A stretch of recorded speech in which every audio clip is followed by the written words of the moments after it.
Hello. Um, I don't know. For some reason, I just felt I had to do this video. I'm going to get a lot of feedback on it. It's not going to be good, but I may not allow comments anyway. So, um, I got to thinking.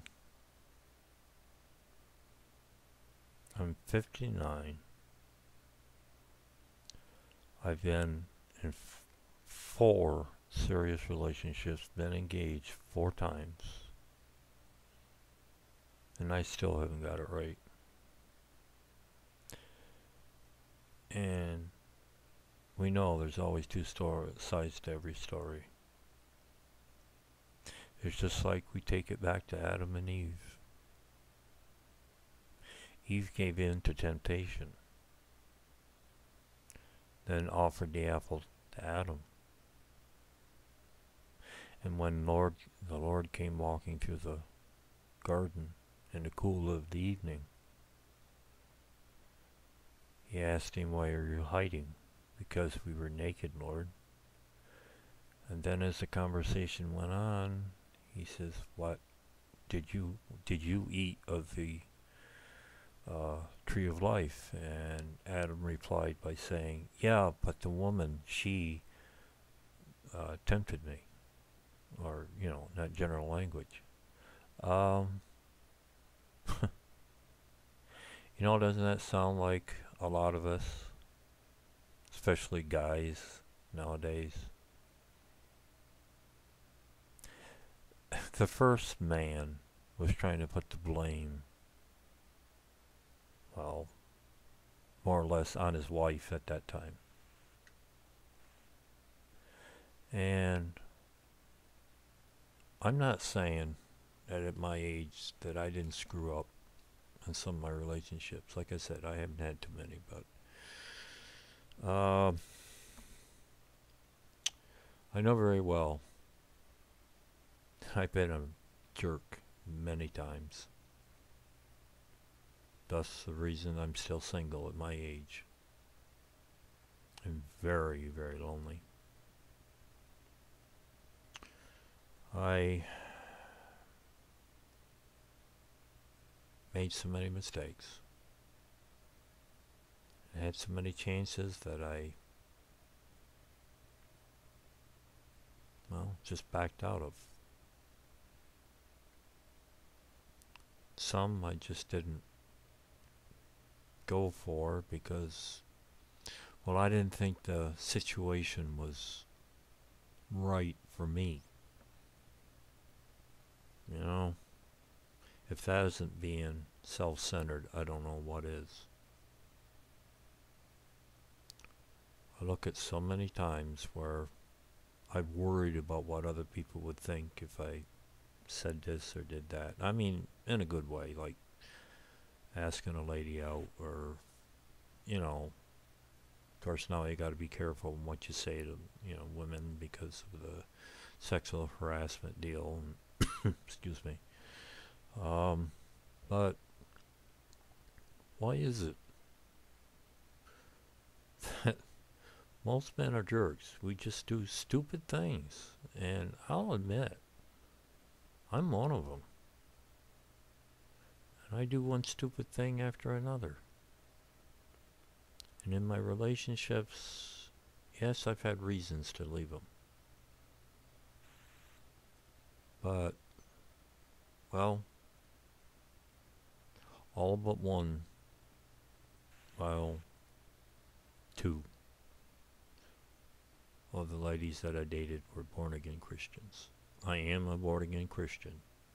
And it says in the Bible that Christians should not be unequally yoked with unbelievers. That doesn't only mean in relationships, as in romance. That also means in business relationships in any way. All right, yes, you have to work with people who aren't Christians. You have to be around people in a store or whatever who aren't Christians. But it means to form a partnership of some kind, you know? And, well, my first fiance was not a born again Christian. Um, and one of the other ladies that I went with, well, just had one date. I can't really count that relationship. But I was stupid not to pursue it. And she may have been born again, but that didn't come up. Right then, I wasn't as strong. Of course, I wasn't a minister at that time either. But I just want to say that I think back, of course, you can't change what you've done in the past, and you reap what you sow. As Charles Stanley says, you reap what you sow, more than you sow, and later than you sow. And I am reaping later than I sowed. I am lonely, very lonely. I have no one to turn to. I have friends on Skype mostly, and YouTube, that are very good friends. You know,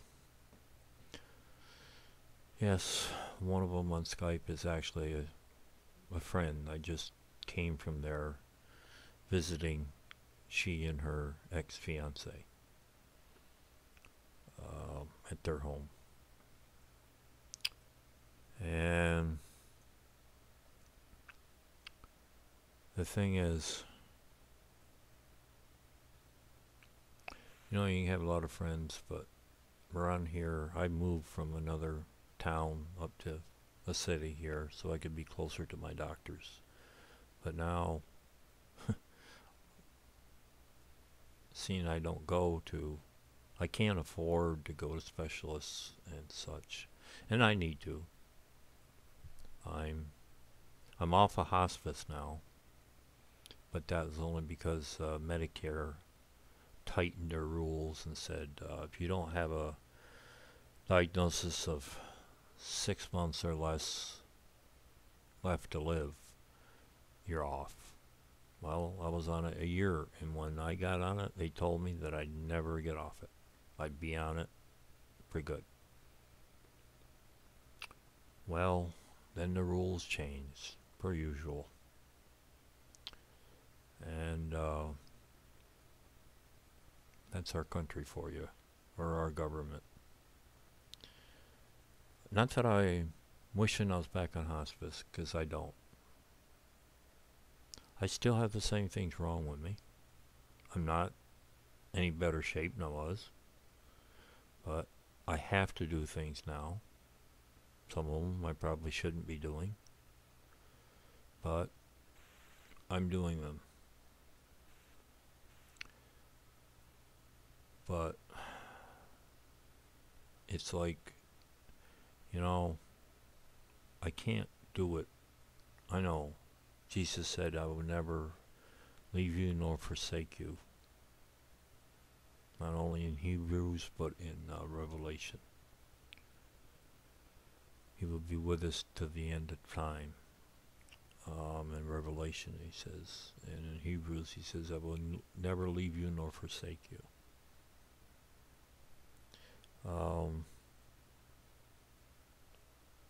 I know he's with me with this time that I'm going through. Very difficult. Very. I've shed tears. I've had very bad nights. I have very severe nightmares. And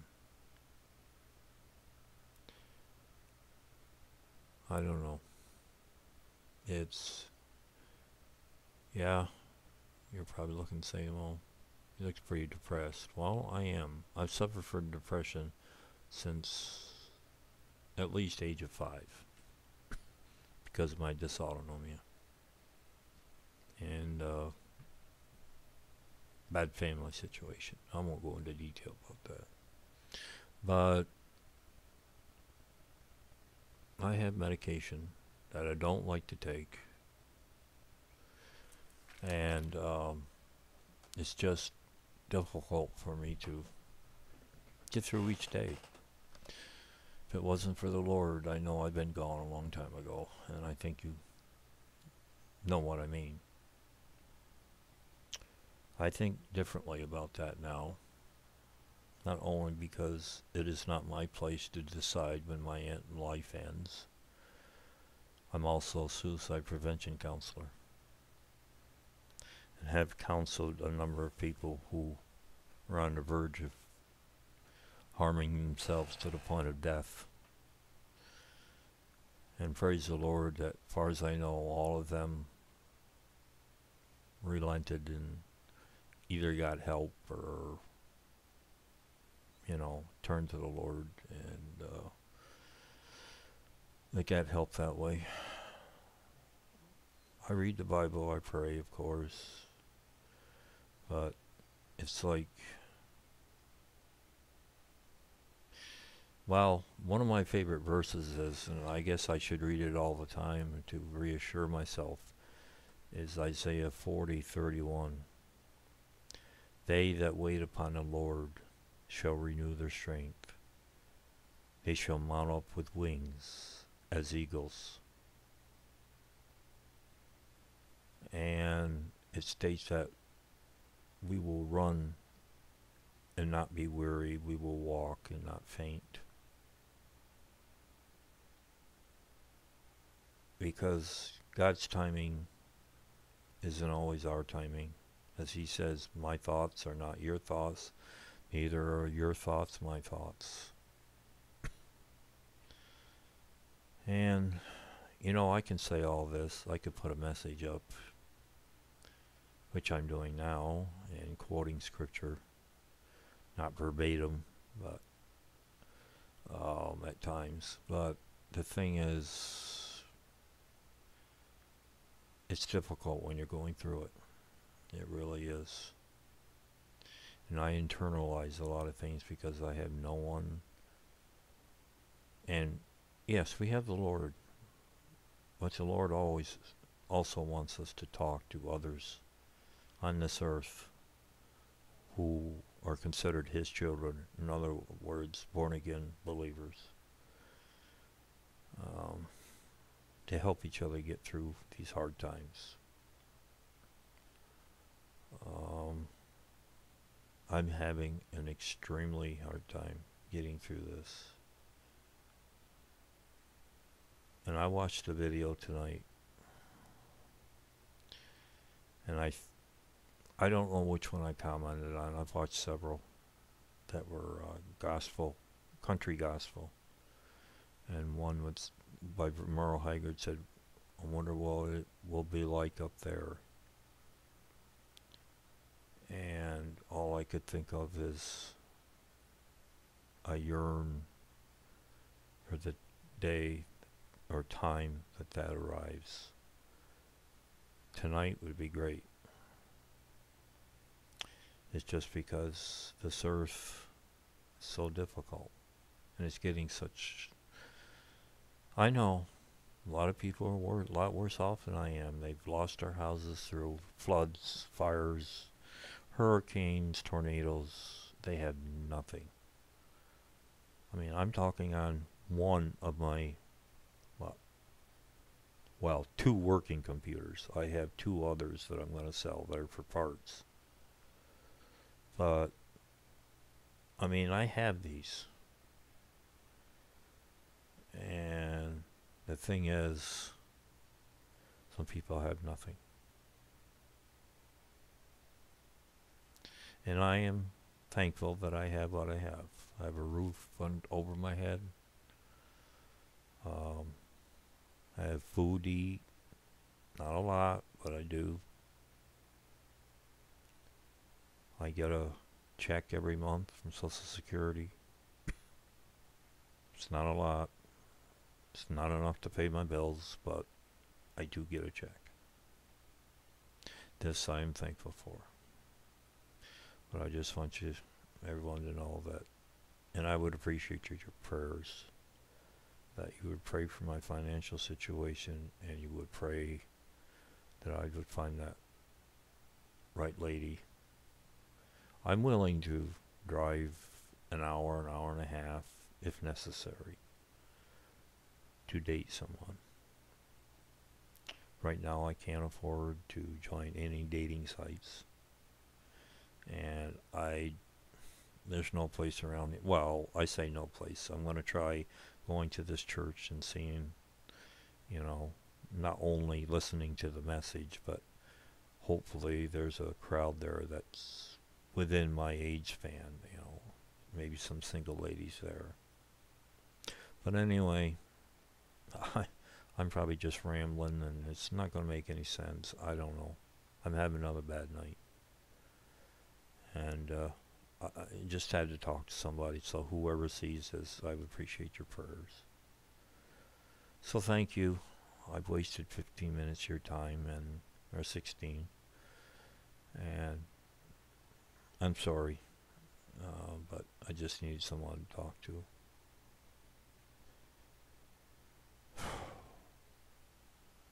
Okay. Well, thank you, everybody. You've been true friends, especially when I was going through hospice. The fact that I'm off hospice doesn't mean I'm cured. I am not. I'm still having the same problems that I had before when I was on hospice. And due to my condition, they can't accurately pinpoint when the time of my death is going to be. But, well, anyway, I'm not going to get into that part. But, anyway, I'm ready. If it should be tonight, wonderful. And no, I'm not thinking about hurting myself. That's up to the Lord to take me when He sees fit. And always remember that. It's not up to us to decide when our life should come to an end. Always seek out help. And for the last resort, call 911. You will receive help. I'm not to that point yet where I, want to hurt myself. But I also, if you want to send me a personal message, a private message, go to my page, go to send message, and send me one. I would be very happy to speak with you, because I don't want to see anyone harm themselves.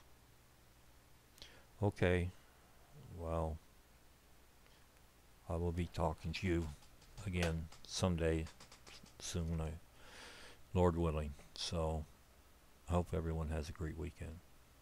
So God bless each and every one of you. Till we speak again. Bye for now.